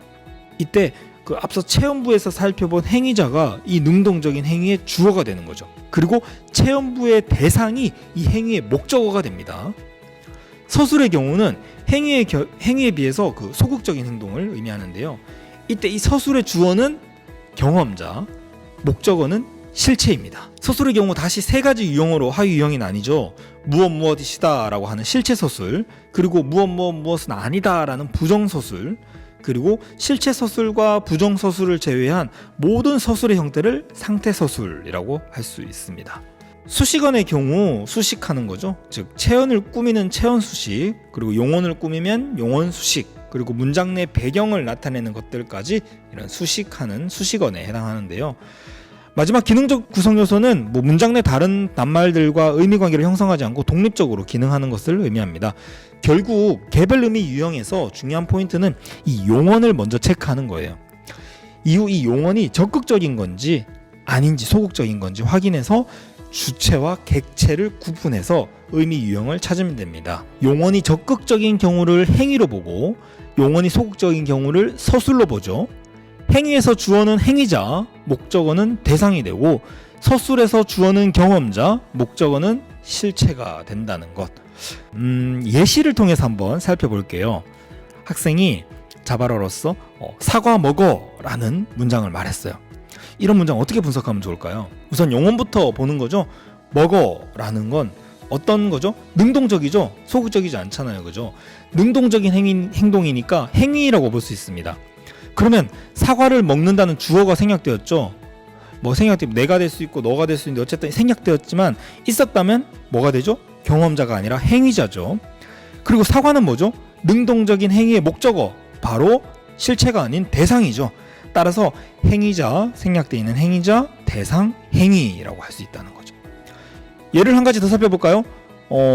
나 너를 알아 라는 경우 용언부터 보면 어때요? 알고 있다는 상태 서술인 거죠. 막 능동적인 행위가 아닌 거죠. 따라서 상태를 서술하니까 상태 서술, 서술 중에 상태 서술인데 이 서술의 주어는 뭐죠?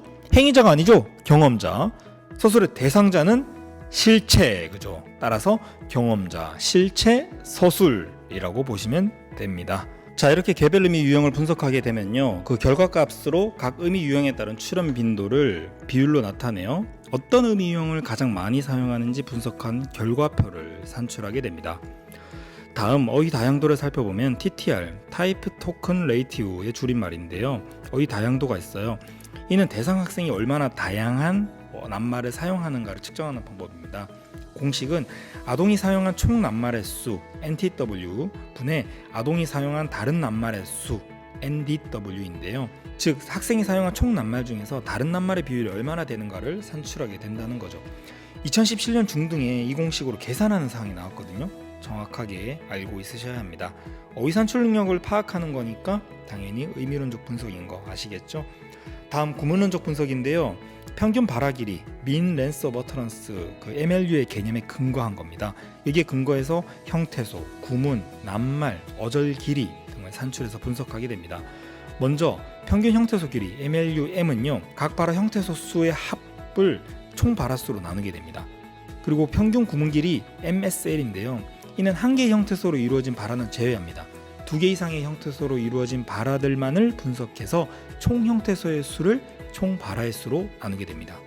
여기 총 발화의 수 중에 당연히 한 개의 형태소로 이루어진 발화는 없다는 거. 다음 평균 낱말 길이 MLUW는 공식이 각 발화 낱말수의 합을 총 발화의 수로 나누게 됩니다. 학생이 평균적으로 얼마나 많은 낱말을 사용하는지 알 수 있겠죠, 그죠? 그리고 평균 어절 길이 MLUC는요, 공식이 각 발화 어절수의 합을 총 발화의 수로 나누게 됩니다. 모든 공식의 공통점 보이시나요? 바로 분모가 모두 총 발화수입니다. 총 발화수를 분모로 놓고 모든 형태소의 수 또는 모든 낱말의 수 등을 분자로 해서 값을 구하게 된다는 거죠. 그럼 무엇이 중요할까요? 총 발화의 수는 구하는 게 어렵지 않죠. 구할 필요도 없죠. 발화가 몇 개인지 그냥 눈에 보이니까. 결국에는 우리가 해야 될 거는 어절이나 낱말이나 형태소 등을 나누어서 총 몇 개인지 알아내는 것이 중요한 사항이 되는 거죠. 그래서 제가 그 나눈 방법들을 제가 사용한 방법들을 설명을 해드릴게요. 어절은 저는 그냥 띄어쓰기라고 생각했어요. 그리고 낱말은 조사나 의존 명사들 해서 나누었고, 형태소의 경우는 어간, 어미, 시제, 높임말까지 모두 포함시켜서 분리해 버렸습니다. 그러니까 값이 바르게 산출됐던 것 같아요. 예를 들어 설명해 드릴게요. 만약에 학생이 자바라로 나하고 책 같이 보자 라는 말을 했어요. 자, 각각 해보면요, 어절은 띄어쓰기죠. 나하고 띄우고, 책 띄우고, 같이 띄우고, 보자. 4네요, 그죠? 4개. 낱말은 조사를 나눠야 하니까 나와 하고를 분리하면 5가 되겠죠. 하나가 늘어나서. 그리고 형태에서는 어간, 어미, 시제, 높임말 모두 분류를 하니까 어미, 보자에서 보와 자를 나누게 되면 6이 됩니다. 4, 5, 6. 어렵지 않죠? 이 학생의 경우 총 발화 수가 몇 개가 있겠죠? 이 말, 나하고 책 같이 보자라는 말을 하고 나서 책 제목이 뭐야, 내일 읽을까 등의 발화가 있다면 2, 또 뒤에 발화가 있다면 3, 이런 식으로 해서 이 값을 분모로 넣습니다. 그리고 분자에는 각 문장의 어절, 낱말, 형태소를 토탈 수치로 넣는 거죠. 지금 같은 경우 형태소가 6이었는데 발화가 더 늘어나면 6, 12, 18 이런 식으로 더 늘어나겠죠. 그러면 총 발화 수가 3개면 3, 3분의 18 이러면 3, 3, 3.5 이런 식으로 값이 나오게 된다는 겁니다. 그리고 자발의 마지막 활용론적인 분석인데요. 상황에 맞게 사용하느냐를 것을 확인하는 측면인데요.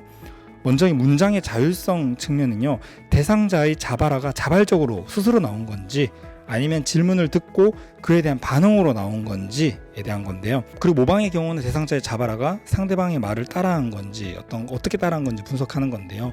모방을 분석한 결과도 다양하게 나올 수 있겠죠.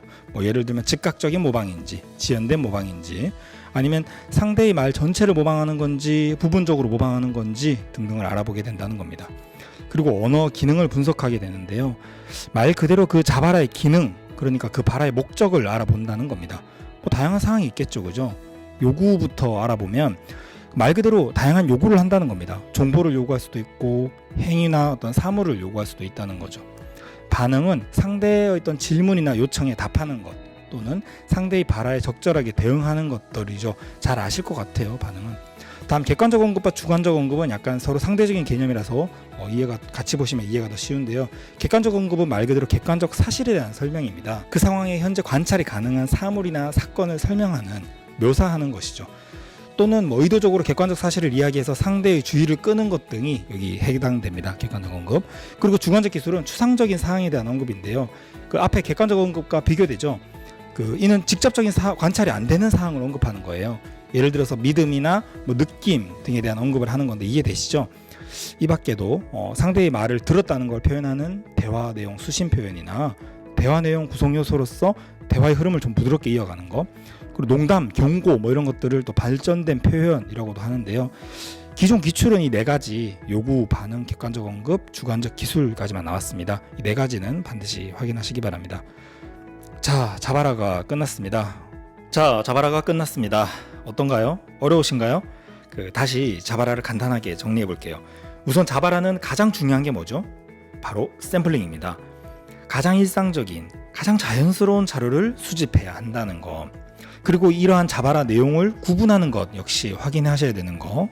그리고 다음 그 자발화를 분석한 결과는 그게 의미론적, 구문론적, 화용론적으로 분석할 수 있다는 거죠. 먼저 의미론적 분석에서는 개별 의미 유형, 문장 간 의미 관계, 그리고 TTR, 어휘 다양도를 확인하죠.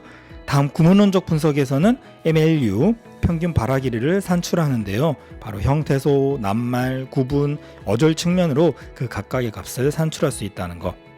그 값으로 문장의 성숙도를 파악하게 된다는 겁니다. 그죠? 마지막 화용론적 분석에서는 학생의 말이 자율적인 건지 아니면 타인의 말을 단순히 모방한 건지, 더불어 그 말이 어떤 상황에서 어떤 기능을 하는 건지 알아본다는 겁니다.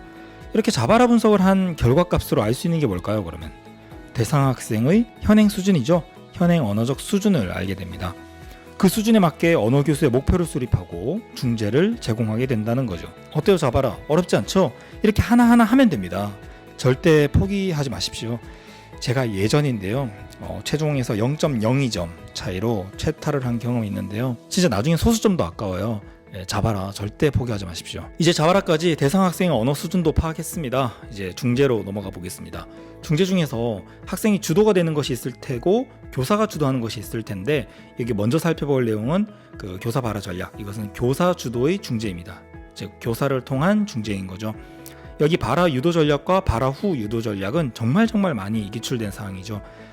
이 둘의 차이점은 용어만 보셔도 어느 정도는 아시겠죠? 발화 유도 전략부터 볼게요. 혼잣말 기법은 말 그대로 혼잣말 하는 거예요. 누가요? 교사가요.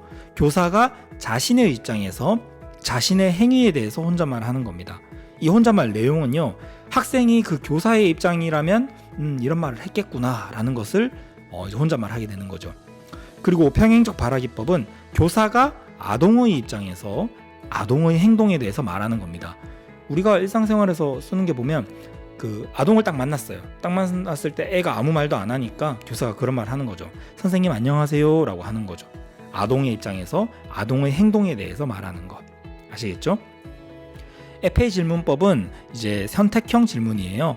그 아동에게 오늘은 체육관을 갈까 운동장을 갈까 라고 물어본다는 거죠. 개방적인 질문이 아니라 이 체육관 운동장 둘 중에 반드시 하나를 선택해야 되죠. 그래서 아동의 발화를 유도할 수 있다는 겁니다. 그리고 대치 요청은 아동의 입에서 목표 언어가 완벽한 말을 할 수 있도록 끊임없이 고쳐가는 그런 기법인데요. 예를 들어서 아동이 이거라고 했어요. 이때 교사가 이거 뭐? 라고 하는 경우죠. 또는 아동이 사과라고 했을 때 교사가 사과? 어떤 사과? 라고 하는 거죠.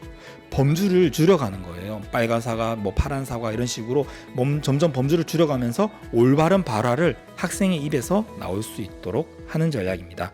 다음으로 발화 후 언어자극 전략을 살펴보면요. 쉽게 말해 피드백 전략이에요. 아동이 말을 한 것에 대한 피드백을 어떻게 주느냐 그런 거죠. 예시를 통해서 한번 살펴볼게요. 먼저 확대는 뒤에 확장과 구분해서 보셔야 되는데요. 확대는 아동의 발화를 의미적으로 보완하는 겁니다. 학생이 아저씨라고 했을 때 교사가 경찰관 아저씨구나 라고 이런 식으로, 그죠? 뭘 의미를 추가해 준다는 거죠. 확장은 그 문법적으로 보다 완벽한 형태로 가게 해주는 건데요. 학생이 호랑이 토끼 먹어 했을 때 조사가 다 빠졌네요, 그죠? 호랑이가 토끼를 먹어요 라고 조사나 어미 등등을 이렇게 문법적으로 수정해서 말해주는 거죠. 재구성은 어떤 책에는 문장의 재구성이라고도 서술되어 있는데요. 아동의 표현을 다른 문장 구조로 바꿔준다는 겁니다. 그 학생이 때렸어 뭐 A가 B를 라고 했을 때 교사가 B가 A에게 맞았구나 라는 식으로 내용이 같지만 문장 구조, 그 문장의 형태를 바꾸어 주는 거죠. 교정적 피드백이란 아동의 잘못된 표현을 긍정적으로 바꿔주는 건데요.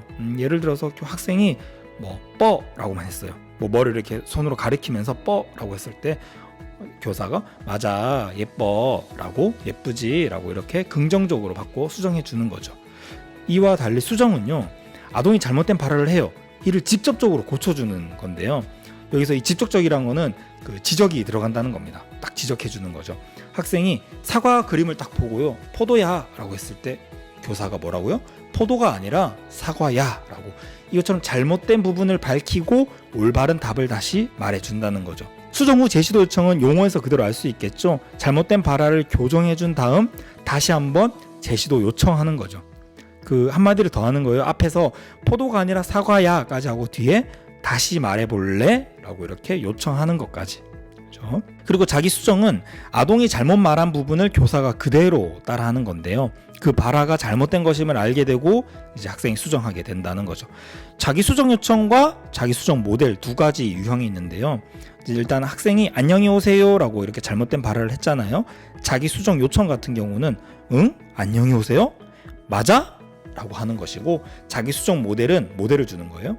응? 안녕히 오세요? 까지는 그대로 해주고 잘못된 말한 부분을 그대로 따라해주고 뒤에 안녕히 가세요 라고 이렇게 올바른 모델을 제시해 주는 것이 바로 자기 수정 모델인 겁니다. 그 다음 명료화 요구하기는요, 아동이 잘못 발화한 부분에 대해서 질문을 해서 명확하게 만들어 나가는 건데요. 그 잘못 말했잖아요. 그냥 뭐 다시 말해줄래? 라고 해도 되겠지만 이 명료화 요구하기 기법은 두 가지 방법을 통해서 아동의 말에 그 명확하지 않은 부분을 명확하게 바꿔주는 건데요. 그 바로 질문하기와 의역하기가 있어요. 질문하기는 말 그대로 그 명확하지 않은 부분을 이렇게 질문해서 하는 것이고, 의역하기는 아동이 말한 걸 듣고 교사가 뭐 네가 지금 말한 거는 뭐뭐뭐라는 거지 라는 식으로 뭐뭐뭐뭐 맞아? 라는 식으로 교사가 이해한 대로 이렇게 학생에게 말한 것이 바로 의역하기입니다.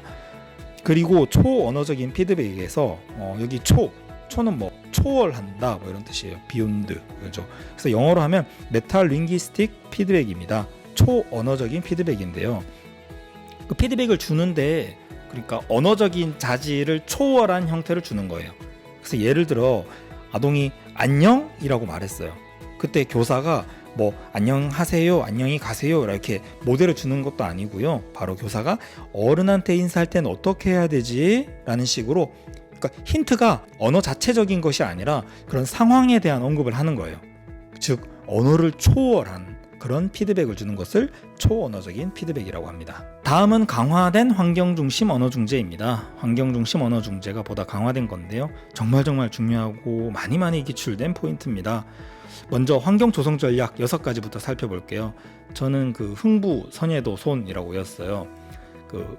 어쨌든 흥부가 선예라는 그렇죠? 가수가 있지 않나요? 선예의 손을 잡고 싶어서 흥부, 선예도, 손 뭐 이런 식으로 외웠는데요. 어쨌든 흥부, 선예도, 손인 거죠. 흥미있는 상황, 부족 또는 뭐 부적절한 그런 상황, 선택해야 되는 상황, 예측하지 못한 그런 상황, 도움이 필요한 상황, 손에 닿지 않는 상황, 이런 환경을 조성해 놓으면 어떻게 될까요? 아동과 의사소통이 보다 촉진되겠죠. 그죠?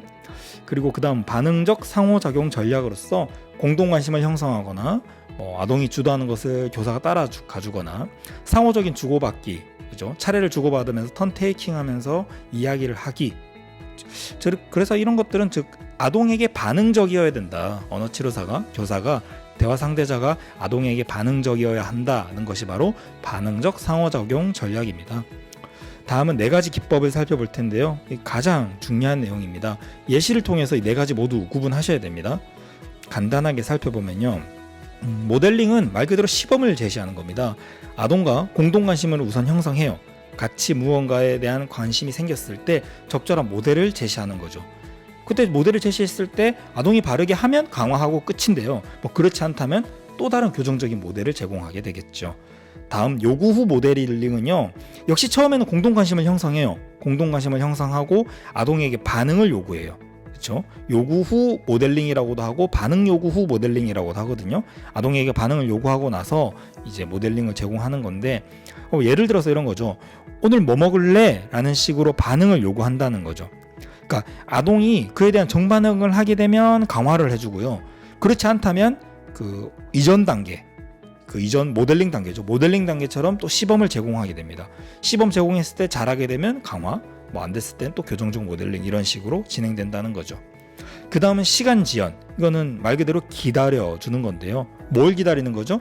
아동의 언어적 반응을 기다려주는 겁니다. 기다리고 나서 아동이 말을 해야 하는 상황임을 알고 말을 해야 되겠다 라고 해서 말을 해주면은 좋은데, 만약에 그렇지 않다면 또 앞에 단계로 진행되는 거죠. 요구 모델링이나 모델링을 제공하게 된다는 거죠. 즉 아동의 자발적인 언어 사용을 위해서 좀 기다려주고요. 그렇게 어려운 내용은 아닙니다. 근데 마지막 우발 교수, 이 내용이 좀 중요한데요. 여기서 우발, 우연 교수라고도 하는데요. 우연히 일어나는 그런 의사소통 기회를 이용한다는 거예요. 즉 앞에 3가지 기법은 모두 공동관심이 첫 번째 순서였죠. 그죠? 공동관심이 있고 나서 모델링을 제공하든 요구 후 모델링을 제공하든 했는데, 이 우발 교수는 그렇지 않아요. 이 우발 교수는 아동의 요구가 첫 번째 순서예요. 아동의 요구가 발생하고 그에 대하여 공동관심을 형성하고, 그 다음 어떻게 할까요? 앞에 3가지 기법으로 가는 거죠. 시범 제공 또는 반응 요구, 시범 제공, 시간 지연, 이런 것들을 한다는 거죠. 어쨌든 이 4가지 기법을 쓰고 있는 그 상황을 제시하고 이것이 환경중심 언어중재의 어떤 전략인지 쓰는 거 수없이 많이 나왔습니다. 잘 아실 거예요. 꼼꼼히 구분하셔서 정확하게 알고 계셔야 될 것 같습니다. 다음 스크립트 언어중재를 살펴볼까요? 그 전에 이 스크립트의 개념 먼저 알아보면, 스크립트 아시죠? 그 사전적 의미가 대본이라는 뜻이잖아요. 특정 상황에서 말하게 되는 특정한 대상 거죠. 특정, 그죠? 어떤 특정한 문맥 속에서 진행되는 일련의 특정 대화인 거죠. 그죠? 제가 자꾸 특정이란 말을 하는데, 어쨌든 이 문맥 또는 상황이라는 것, 이 개념이 정말 중요한데요. 어떤 상황이 있고요. 그 상황에 대한 지식, 즉 상황 지식이 있으며 그 상황에 적절한 언어, 즉 상황 언어가 있다는 거 이해되시나요? 되시죠? 그렇다면 우리가 어떤 상황에 대한 지식이 있으면 그 상황에 대한 언어를 학습하는 것이 도움이 될까요? 안 될까요? 당연히 되겠죠. 그죠? 즉 제시된 상황이 익숙하다고 생각해 보십시오. 쉽게 말해서 상황 파악이 된다고 생각해 보십시오. 상황 파악이 다 되어 있으면 어떻게 될까요? 학습자는, 대상자는 오로지 언어에만 집중을 할 수 있겠죠. 그죠? 언어 말고 다른 거는 신경 안 쓸 수 있다는 겁니다. 스크립트 언어 중재는 바로 이러한 측면의 중재예요. 아동에게 익숙한 일상화된 상황 안에서 그 상황적 언어를 학습하게 하는 전략이에요. 만약에 스크립트 언어 중재가 기출되면 이 상황 지식, 상황 언어 이 두 개는 키워드니까 절대로 빼먹으시면 안 될 것 같아요. 다음 낱말 찾기 훈련은요, 앞에 그 단순 언어장애 중재에서 살짝 언급했었는데 제가 꼼꼼히 뒤에서 살펴본다고 했죠. 지금 살펴보도록 하겠습니다. 세 가지 유형의 단서가 아주 중요합니다. 살펴보겠습니다. 의미적 단서, 구문적 단서, 음향, 음소적 단서가 있는데요. 의미적 단서는 그 목표 단어의 동의어, 반의어, 연상어, 동음이의어 이런 것들이 있는 거죠. 동의어의 반의어는 쉽고요. 동음이의어도 쉽는데 연상어는 뭘까요? 우리 팥 하면 뭐 떠오르세요? 빙수 떠오르시죠? 연상되시죠? 이게 바로 연상어입니다. 팥, 빙수. 그리고 목표 단어의 상위 범주나 하위 범주어, 그죠? 바지, 티셔츠 했을 때 뭐 옷, 그죠? 이런 식으로. 그리고 목표 낱말의 기능이나 물리적 특징, 그죠? 그리고 몸짓이나 그 낱말을 흉내내는 것들이 모두 의미적 단서인 겁니다. 다음으로 구문적 단서는 그 목표 낱말이 자주 사용되는 문맥이나 상용구를 활용하는 건데요. 예를 들어 맴맴이란 걸 떠올리기 위해서 오추 먹고, 그죠? 삐리삐리 하면은 거기에 맴맴을 떠올리게 되겠죠. 다음 음향 음소적 단서는 음향과 음소를 활용하는 거예요. 첫 음절을 말해주거나 첫 글자를 써주는 것도 해당되고요. 음절 수를 손으로 이렇게 두드리는 거, 그죠? 손가락으로 알려주는 거, 이런 것들이 여기 해당되겠죠. 그렇게 어렵지 않겠죠? 즉 낱말 찾기 훈련, 낱말이 안 떠오르는 단순 언어장애의 전형적인 특징이죠. 그럴 때 이 낱말을 떠올리기 위해서 단서를 주는데 의미적 단서를 주는지 구문적 단서를 주는지 음향 음소적 단서를 주는지 그런 내용입니다. 다음 참조적 의사소통 훈련에서는 그 참조, 여러분 알고 있는 그 참조 맞습니다. 저 특정 참조물에 대해서 다른 사람과 정보를 주고받는다는 거예요. 성공적인 의사소통이 되려면 어떡할까요? 말을 하는 화자, 말을 듣는 청자 둘 다 그 참조물이 뭔지 잘 알고 있으면 의사소통이 아주 원활하게 되겠죠. 그리고 총체적 언어교육 접근법은 이미 여러분들 잘 알고 계실 것 같아서 굳이 따로 설명은 하지 않도록 하겠습니다. 드디어 의사소통 장애의 마지막 내용, 바로 신경장애입니다. 신경장애는 다시 신경말장애와 신경언어장애로 나뉠 수 있는데요. 신경말장애는 운동말장애라고도 합니다. 모터 스피치 디스오더 MSD라고도 하는데요. 이 MSD의 하위 유형으로서 말실행증과 마비 말장애가 있습니다. 차이점 알고 계셔야 됩니다. 자, 말실행증부터 살펴보면요. 말실행증은 중추신경계 CNS의 이상으로 인한 말 프로그래밍의 문제입니다. 즉 좋은 프로그래밍에 문제가 있다는 거예요. 조음을 하는. 자, 외연적인 특징으로는 조음을 할 때 입술이나 혀의 위치의 움직임, 그 호흡의 과정에 의한 문제로 인해서 모색 현상이 나타나요. 이 모색 현상이 뭐냐면 우리가 어떤 조음을 할 때 혀나 입술의 움직임은 우리 이제 비장애인들은 아주 자연스럽게 이루어지죠. 혀가 어디로 가고 입술은 어떻게 하고 하는 것들이 이게 잘 안 된다는 거예요. 이걸 모색 현상이라고 하고요. 나타내는 오류는 변이성이 좀 높아요. 그러니까 일관성이 없다는 거죠, 오류에. 그리고 숫자 세기나 인사하기 같은 자동 발화보다 자신의 생각을 정리해서 말하는 명제 발화에 어려움을 가지게 됩니다. 그리고 여러분 그 교대 운동 속도 과제와 1년 운동 속도 과제 혹시 아시나요? 그 예를 보시면 바로 아실 텐데요. 교대 운동 속도 과제는 퍼퍼퍼 터터터 커커커이고 1년 운동 속도 과제는 퍼터커 퍼터커 퍼터커인데요. 그러니까 말실행증을 가진 경우 어느 과제에 더 어려움을 가지고 있을까요? 바로 그렇죠. 1년 운동 속도 과제를 더 어려워합니다. 이거는 아무래도 퍼라는 조음을 위한 형태를 갖추고 나서 터라고 옮기는 것보다 기존의 조음 기관의 형태를 유지하면서 반복하는 게 더 쉽기 때문이겠죠. 다음 마비 말장애는요. 중추신경계뿐만 아니라 말초신경계에도 문제가 있는 경우입니다. 중추신경계와 말초신경계의 문제로 인해서 말 기제 관련 근육이 마비되거나 약화된 것을 의미하는데요. 이로 인해서 말하기 메커니즘에 문제가 생기는 거죠. 즉 말을 하는데 필요한 다양한 근육들이 있을 텐데 이 근육의 움직임에 문제가 있다는 거예요. 그러니까 말실행증과 비교하면 좀 일관적인 오류 현상을 보인다는 그런 특징이 있다는 거 알아두시고요. 그리고 신경장애의 신경언어장애는 여러분들 잘 알고 계시는 실어증이라고 보시면 됩니다. 실어증은 후천적인 신경계 손상에 근거하는데요. 선천적이 아니라는 거 기억하시고요. 여러분 실어증 특징 분석표 알고 계시죠? 그게 유창성 청각적 이해에 따라 말하기 그리고 이름 대기. 저는 이거 유청따이라고 외웠는데 유청따이. 이 네 가지 측면으로 다양한 실어증의 특징을 분석한 표. 알고 있으실 거예요. 꼭 알아두셔야 됩니다. 가장 중요한 두 가지 실어증을 한번 알아보겠습니다. 베르니케와 브로카 실어증은 그 세부적인 특징을 반드시 파악하셔야 되는데요. 그 차이점을 비교하시면서 보시면 아주 좋아요. 우선 베르니케 영역과 브로카 영역의 기능을 말씀드릴게요. 어떤 역할을 맡는지. 베르니케 영역은 청각적 이해력을 맡아요. 그리고 브로카 영역은 발화의 유창성을 맡아요. 아시겠죠? 먼저 베르니케 실어증부터 볼게요. 이 실어증은 베르니케 영역에 손상이 있는 대신 브로카 영역은 정상입니다. 따라서 어떻게 되겠죠? 청각적 이해력은 낮아요. 하지만 발화는 유창하게 할 수 있다는 거죠. 그래서 유청 따위 중에서 유창성은 플러스예요. 하지만 나머지는 마이너스라는 거. 보다 세부적인 특징을 살펴보면 언어상동증 자곤이 있습니다. 자곤은 그 웅얼웅얼거리는 웅얼웅얼거리는 거예요. 그리고 신조어를 말하기도 하고 의미착오와 음소착오가 이제 나타내는데요. 그 예를 들면 의미착오는 사과라고 해야 되는데 포도라고 하는 것이고 음소착오는 사과라고 해야 되는데 뭐 화과라고 하는 것이죠. 그리고 유창성이 좋다고 했죠. 그러니까 조음장애는 거의 나타나지 않아요. 거의 나타나지 않고, 그리고 문법적인 특징으로는 과도 문법이 있어요. 이는 뭐 창문법, 문법 착오증 뭐 이렇게도 말하는데요. 어쨌든 문법을 과하게 적용하는 거예요. 예를 들면 선생님이 가, 그죠? 이와 가를 조사를 두 개나 써버렸네요. 뭐 영어로 치면 고 뒤에 또 ed까지 붙어버린 거죠. 고우드 이런 식으로 과잉 일반화한 것이라고 보면 돼요. 그죠? 그리고 자기 수정은 거의 나타나지 않아요. 유창하게 발화를 막 내뱉지만 수정을 하지는 않는다는 거죠.